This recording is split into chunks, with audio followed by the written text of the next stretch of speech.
He just said the he just said the N-word.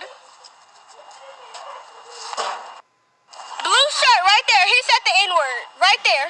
Cops, I hope y'all see that. He said the N-word. He's racist. Okay. Tell me why. We was just over there playing, right?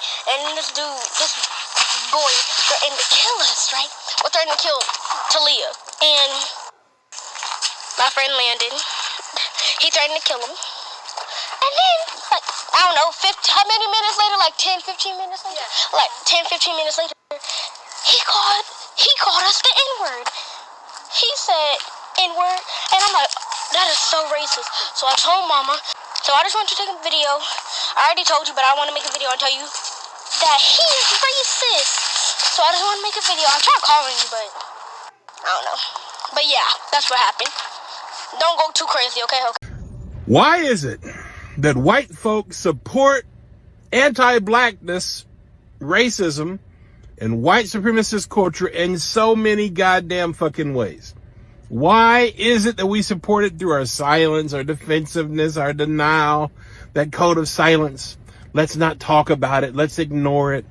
All that fucking gymnastics, that defensiveness, the fucking anger, the passive aggressiveness, the stereotyping, the overt, covert racist, all the shit that we do, the gaslighting, all that fucking shit that we do as white people.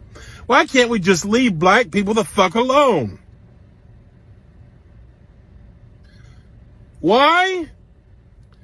Because we were taught that shit. It's our culture. White supremacist culture is American culture. It's European culture. We see ourselves as overseers. We ourselves as entitled to control and judge black people. White Americans wanted, back in the day, we demanded black people be segregated, right? So we segregated black people said, okay, great. We're going to make our own shit. They started doing great. What did we do? We fucking burned their communities down to the ground. And you're going to sit in your fucking silence? You ought to be ashamed of yourself for not giving a fuck.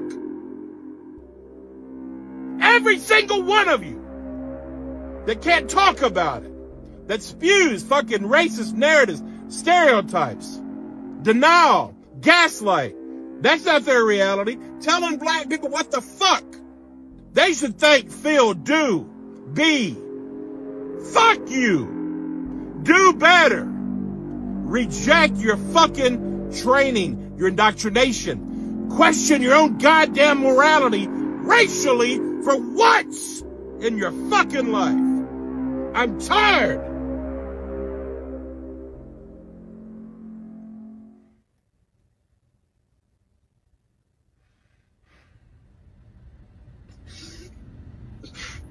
I'm tired of what my people have done, what they continue to do. I'm fucking sick of it. I'm tired of seeing people suffer. I'm tired of the fucking inequality. And you ought to give a fuck too. If white men were going to do something about racism, you had 400 years. You could have done it. Okay? So I am 58 years old. I'm shutting you down right now. I am not responsible for anyone before me. I'm so tired of just engaging in this conversation and this deep hurt that Andrew has about talking about racism. And Chip, God bless you, but I'm going to put everybody in the thing. All of us white people do this. I don't care if we say we're abolitionists. I don't care if we say we're progressive. I don't care if we're literally members of the KKK. Every single white person upholds these systems and structures of white supremacy, and we have got to talk about it.